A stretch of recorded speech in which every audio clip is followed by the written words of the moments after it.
Hey everyone, welcome to another episode of Dorkside Cookies. And today we want to talk, so this is our discussion series, and we wanted to talk about, I don't know how best to define it. Well, and I don't know either, but I'll just put it out there. Well, because we're just thinking like, what do we want to talk about? Like, what do we have anything to say about? And honestly, like, I feel like we have some stuff to talk about Rogue One.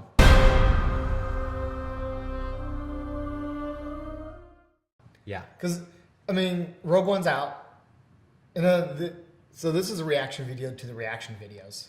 No, Rogue One's out. It kind of is. And my YouTube feed is like all these Rogue One responses. And I'm seeing all these like I'm seeing some weird negativity towards it. And I guess it's also related to like I don't want to get old and be a pessimist. Like I'm always trying to reset my framework back to like when I was 15 and 14 and like had hopes and dreams somewhere. Because like I'm pretty sure 15, 14-year-old me would absolutely be blown away that they're making more Star Wars movies. And I don't want to buy into the pessimism like, oh, they're milking the series. And there's a lot to be said about that. I don't think they're milking the series. I just think they're a production studio, a fantastic production studio, apparently. Yeah. And they're giving us what we want. They're giving us more Star Wars. It's very similar to me like grind. People say like I don't want grind in video games. But actually, grind is bad when it's boring, and in them putting out more of a franchise is bad when it's bad, right? Like we have no doubt that Fantastic Four by Fox, maybe any of them. That's an example of like one, a studio not really getting the property. Two, the studio not really being like, right? They're not truthfully that talented at making movies. At least not these modern blockbuster movies. You don't think that Age of Apocalypse checked the boxes? Didn't it at least check the boxes? Without like making it into a discussion about Age of Ultron, Age of Apocalypse. Yeah.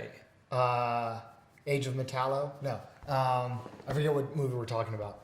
But Dawn of Justice. Age of the Dawn of Justice. Just X-Men, Age of Apocalypse. I didn't. Okay. What I'm saying is you can check the boxes without it being good. Checking the boxes is a formula. That's what I was going to ultimately say. It's like, yeah, they did check the boxes. So they know how to make it. They got a sheet of paper with boxes that they can check, yes. Yeah. But there's like a talent that goes behind it that somehow Disney and Marvel really has down packed. Yes. And like another thing we were kind of like talking about, my example, and we kind of talked about, like Supernatural as an example. Sure. Like, CW. He doesn't watch it, I do. Yeah, well, just full disclosure. Part of the reason is because like it's been going on for 10 years. I kind of just don't.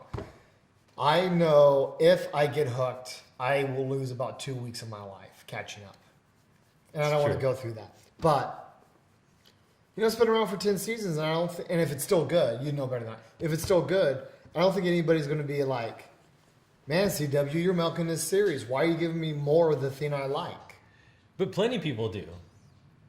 Do they? Yeah, of course, because the original, right? So modern TV shows have a series arc, a season arc, and an episode arc. Yeah. And you normally want some mixture. Yeah.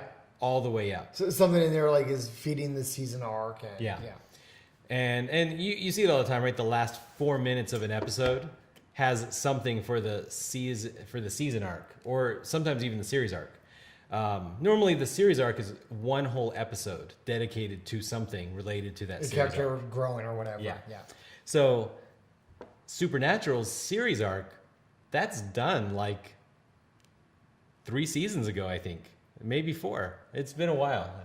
Okay. So now they just keep doing season arcs because there is no series arc anymore. They kind of finished the story. Yeah. Now, Flash doesn't have a series arc as far as I can tell. What's this? Barry coming to terms with like you gotta stop time traveling. He started the first episode saying the fastest man. I'm the fastest man alive. He's the fastest man alive, but he wasn't.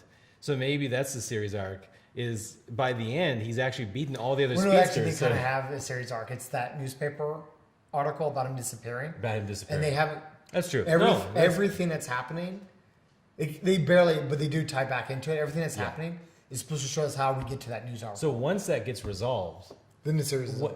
Well, it should be probably, or they should give us a new one. But if they don't, then you could legitimately kind of say like, well, the story is still going, but the book ended a long time ago. And the thing is though, sometimes like I'm actually okay with that. I'm totally okay. If the season is still good. Yeah. If they still have that thing that's like the magic. And I only bring that up as like an example, like if I'm okay with shows like Supernatural or even Flash for that matter. Sure. When it gets to that maturity level. If they're doing what I want, which is giving me more stuff that I enjoy, why would I ever knock I mean, I know the movie studio is bigger, but why would I knock the movie studio for doing the exact...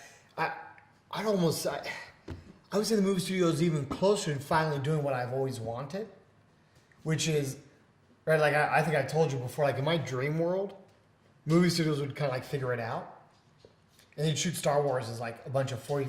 They'd still do it at that cinema level quality with the big special effects and the huge epic storylines.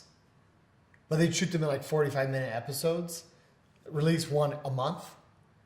And like they'd be like, okay, for $100, you'll get a season pass. And every month you can show up to the theater and watch another episode. I would do that in a heartbeat. So I'm about to disagree with me. So I love the formula of a movie every year in every franchise that I like from Disney. I do. Richard does. Yeah. But neocortex Richard, that has no heart, he says that art should affect people emotionally. Okay. And that when you make a movie that is an art form, that it's meant, or that it was intended to give us passion or drive something in us.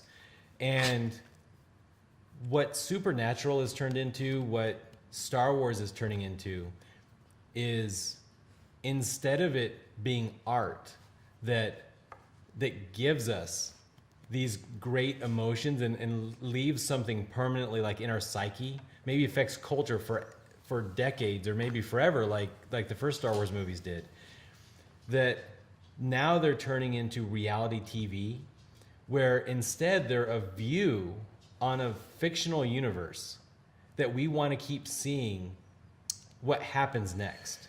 The way I would try to argue that, and I mean, if this is where you wanted to go, I'd be a little more sympathetic, right? Like there is a... Not me, neocortex Richard. Or anybody. Yeah. For every dollar out there, your dollar is less valuable. Yeah. Or like, that's just how it works. The more of a thing, that thing is less valuable. So, that moment where everybody... Spoilers. That moment when people figure out that Vader is Luke's father. What? Right, like that was so valuable because things like that had never happened before. Yes. So, right, the more Star Wars we have, the less valuable every moment is. Yes. And I can be sympathetic to that, I guess. But, like, okay, welcome to the real world. Like, that's just how things go. I just don't want to get swallowed up by that pessimism. And if they're making what is more good than bad, right? An example would be Transformers. You would think that's a thing that we would always want more of, right? Who doesn't fucking love giant robots beating each other up? But the way they've approached that series, it does feel like they're milking it. Yeah, it does feel. And they're just checking check boxes. I really liked the last Star Wars movie or Transformers movie, but I didn't like the previous one. You're probably like literally the Age of Extinction one with the Yeah. dinosaurs. Yeah. Marky Mark. Yeah. You're like the only one. That girl was hot. If I went to Much hotter than the previous movie's hot girl. If I went, oh my god, dude. If I went to Rotten Tomatoes and I looked at the reviews, you'd be like the only one that gave it a positive. Those people review. had already given up, and they're already writing that bad review before they even see it. Yeah. No, but I mean, whatever. I'm gonna judge you a little bit. But if you liked it, that's fine. But you could, I'm sure, agree that it wasn't the best way to handle the franchise, and that they are milking the franchise. Neocortex Richard wants to get out of his chair right now, sit somewhere else, and not watch that movie. Yeah, and I'll put it this way: if well, you know how I am about like the artistic integrity of the movies. Sure. I could not stand the prequels. They felt lazy. Sure. And they were. I mean, they were all done in front of green screens. Everything was animated. It's easier for the production team to just say, let the animators in post fix all of these things. And it bled through with what we got as a final product. I absolutely loved episode 7. And I mean, right, there was a lot of CGI in there, obviously, because it worked. Yeah. But there was also a lot of practical effects when appropriate. And like the artistic integrity was still there. It came together as one solid product. And I mean, would I say episode 7 necessarily was as good as the originals? Probably not. But it's good enough for me to want to give them $12 for a movie ticket. I almost think it's not as good only because of the existence of the previous movies. Sure. And like you say, it's getting watered down. In episodes 10, 11, 12, 15, 22, if Disney's plan goes to fruition. So we're liking this right now because, I mean, we do want more Star Wars. Yeah. But no, right? They're talking Han Solo, episode 8 next year. I think Han Solo after that. Presumably episode 9 after that. Yeah. And I think a Boba Fett solo after that. Like, you know, like this is going on for a while. Yeah. As much as we're like excited about Rogue One. Super excited. Yeah. As much as we still really want to see it and then talk about our experience of seeing it. As much as we don't think it's a problem that they made Rogue One. You know, here we are 5 years down the line. Do you think the watered down effect is gonna be there? It's gonna start to finally affect you? Or if they can maintain the quality that exists today, are you still going to be stoked about another Star Wars movie? I think I will still look forward to it and go to it. But it's going to turn into something else. It will still get my money. I'll still be happy. But I really... That experience you had when you were a kid, seeing it for the first time. It's gone. It just won't be the same. Yeah. I really think... Would you cuss them, though, saying that they were trying to rip you off and milk the series? No, because I'm not like that. Yeah. No, to me that's important. Like if I can go into it without a sense of pessimism, oh, they're trying to rip me off, or they're just checking the boxes to try to get some money from me, like that upsets me. But if it's generally okay, yes, it's not as magical as the first one, episode 4, 5, and 6, but it's still a good movie. I'm still going to be happy when I go and see it. You know, I was bored with Iron Man 3. I was bored. All those robots. It just didn't excite me. And I asked myself, am I outgrowing these movies, these action movies? Sure. Am I going to suddenly start watching romantic comedies or something? I don't know. But it wasn't me. It was Disney or Marvel. I don't know who was in charge at that time. And they've got me back. Like, especially Doctor Strange. If Doctor Strange was so amazing. Episode 7 was so amazing. Guardians of the Galaxy 2 looks amazing. I think they've figured out another formula that the other movie studios haven't quite figured out yet. They think they know the formula. They think they know what it is that's making us like these movies, but Disney actually knows. Well, you know what it is. It's the rated R.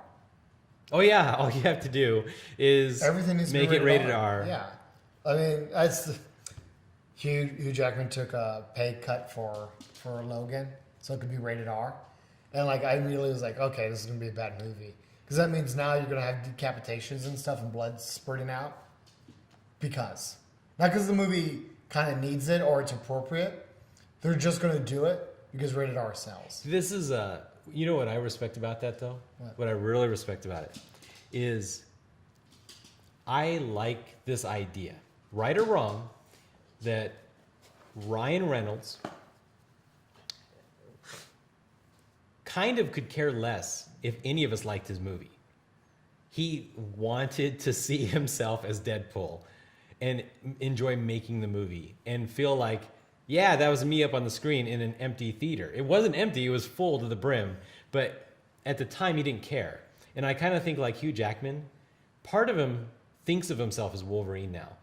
And he wants to see and make the movie that he's actually kind of thinking, right? We've never been able to see how savage Wolverine is in the movies because Fox is afraid and really just old people. But now maybe he's just making this for him. And I like that. I hope that's the way it is. If that's what it is, because if it is that way, Yeah. right? Because I am going into it with a little pessimism, Sure. thinking that it's rated R so that they can, without like purpose, throw in some head decapitations, and it'll just be gratuitous and pointless. But if it's because Hugh Jackman's so passionate about it, and he wants to be a little more honest about Wolverine's brutality, like that would actually be like probably a great movie. Yeah. So I don't know which one it is. You know, it might not be a great movie just because of that, though, right? Because I think what I was kind of hearing there was that you kind of thought, yeah, if he was so passionate about just making this amazing Wolverine movie, then that could be a fantastic movie. And what I'm thinking is, I want to see myself up there just savaging people. Oh, like, that's what he wants. That's what he wants. It's like, so it's still a bad movie. Yeah, but he got what he wanted. And it's like, and I wanted a bunch of hot chicks like really like checking me out and like just a bunch of wish fulfillment stuff. I don't think it's going in that direction. I don't get that impression from you, Okay. but maybe it is. Who knows? Who knows? He's Nazi, so I don't know what that means with anything, but okay. there you go. Yeah. But so that I'm excited about Rogue One. Yeah. I don't know. I don't get all the negativity I've been seeing around it. If it's quality production, yeah, it's not as good as it won't feel the same as Episode 4. Yeah, it's fine. Yeah, that's fine. I really think that this stuff is like soccer moms or dance moms, reality TV for like homebodies or something. Whoever watches that stuff. I want to. What did you think of the last episode? I don't know if Karen actually is that a person on there. I was like, how far can I go? I can't go very far. Though actually I know far too much about it because Anna watches it. Okay, so Anna got thrown in the I actually do know like what the characters look like, but I don't know what their names are because I wear headphones. Rich, it's okay. I'm not here to judge you. Everybody's got their dark secrets. Dancing moms. Dude, But it's cool. I get it. I really think these things are just giving us slivers of the universe that we love, and I want to see more. I want to know more. As long as they're true to the universe, so that it doesn't feel disjointed, like different writers are pulling it in different directions. Right, there is a bar they have to keep meeting. Yeah. To keep earning that trust. Yeah, if they do anything to break my belief in their universe, then very quickly I think they're going to lose fans. Yeah. That'd be a huge you can't betray that trust. It's huge. That, man, we could have a whole we should have had a whole discussion about Ghostbusters, because I was going to say that's why people hate Ghostbusters so much. I heard so many people that didn't care about the women. Without going deep into it, right? Because I think you're going to agree. It crapped on the first movie, right? No, what it was one, all the weirdness about, because there was like a lot of negative feedback. Yeah. So they took a shit on the male audience. Yeah. And I understand, like, even in the film, they kind of took a shot on them by, like, having them blow up a ghost's genitalia area. Yeah. And it's like, I'm not going to pay money to see. But, like, nobody on the production staff was, like, really listening to the feedback. Yeah. Because the feedback generally was, like, we don't care that's a female cast. Yeah.